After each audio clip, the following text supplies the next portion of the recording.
Boys, this is second part of history third lesson, that is South Indian kingdoms. Uttiramerur inscription.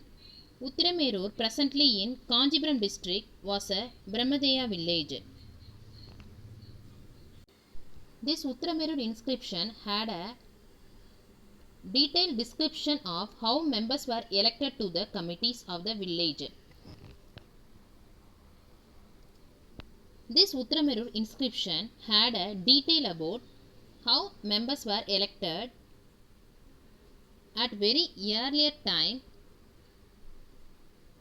to the committees of the village sub.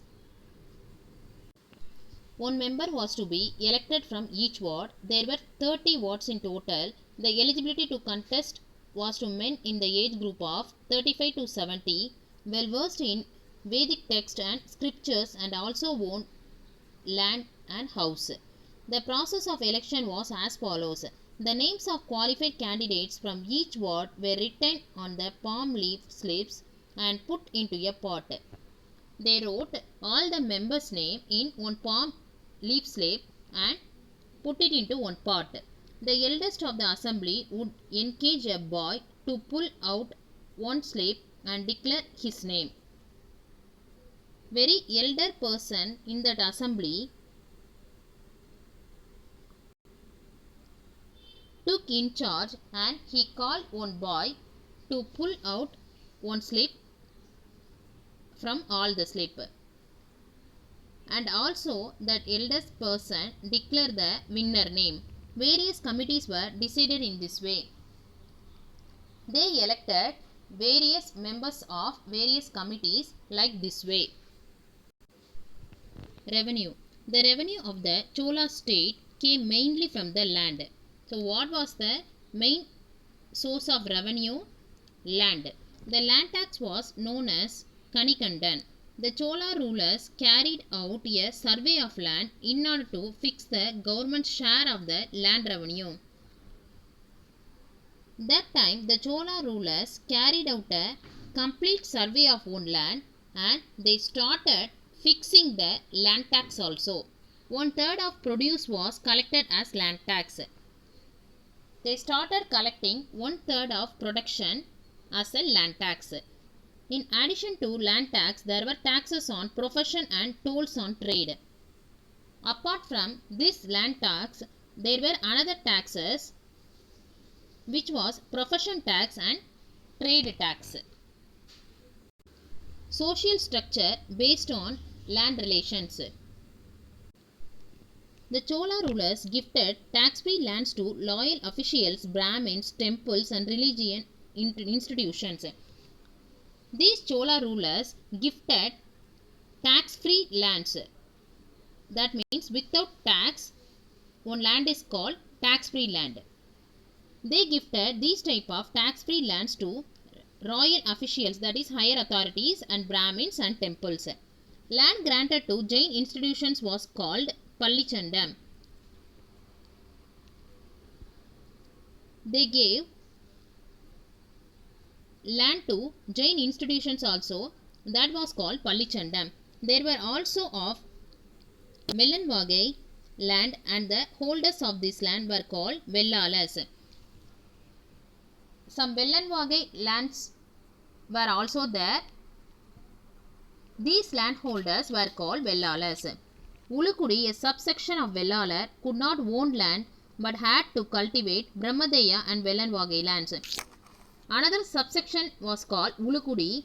They didn't have any owned land, but they had to work on Brahmadeya and Vellanvagai lands. The holders of Vellanvagai land retained Melvaran, that is major share in harvest, that is high class people. And next one, Ulukudi got Keelvaram. Keelvaram is nothing but lower share, okay, very lower caste people. And Adimai. Adimai is nothing but slaves. And Panisai Makkal. What is the another name for Adimai? Slave and Panisai Makkal occupied the lowest rank of society. Next we are going to see about irrigation. Cholas gave importance to irrigation The 16-mile long embankment built by Rajendra Chola in Gangaikonda Cholapuram. Embankment is nothing but wall of a stone is built to stop a river from flooding. That is only called embankment.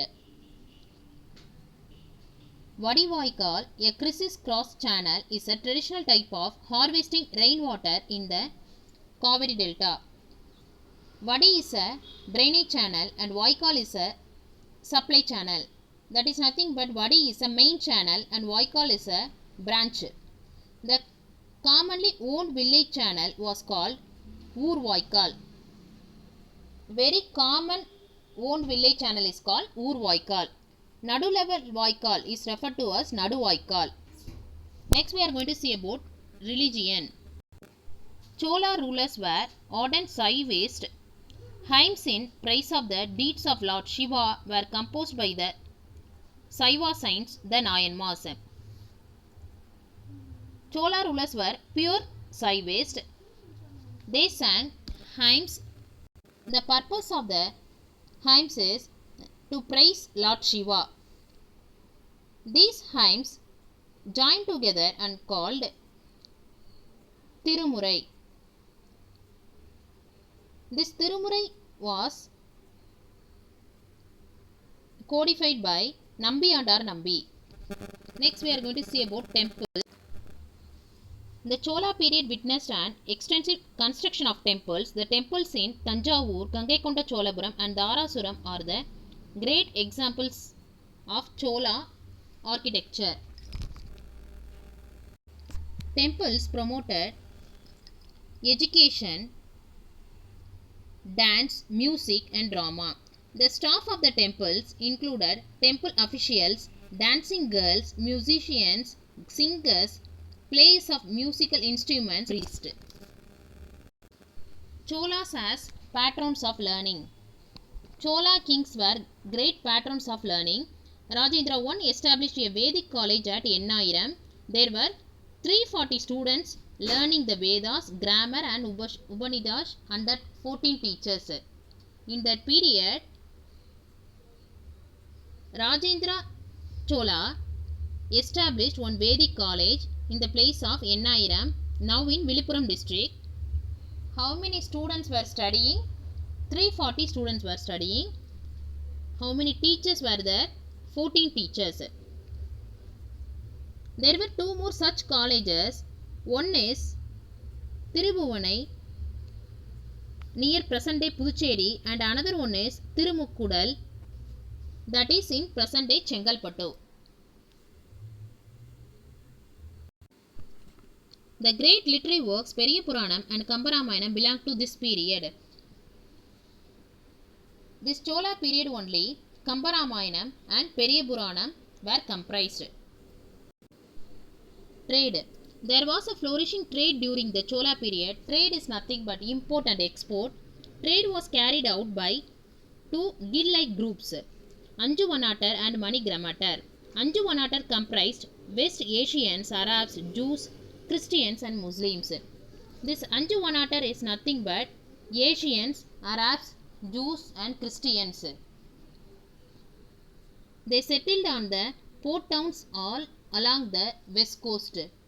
It is said that Mani Gramatar were the traders engaged in inland trade. Mani Vanatar is nothing but they were inland traders. Inland means within the village or within the city. Okay.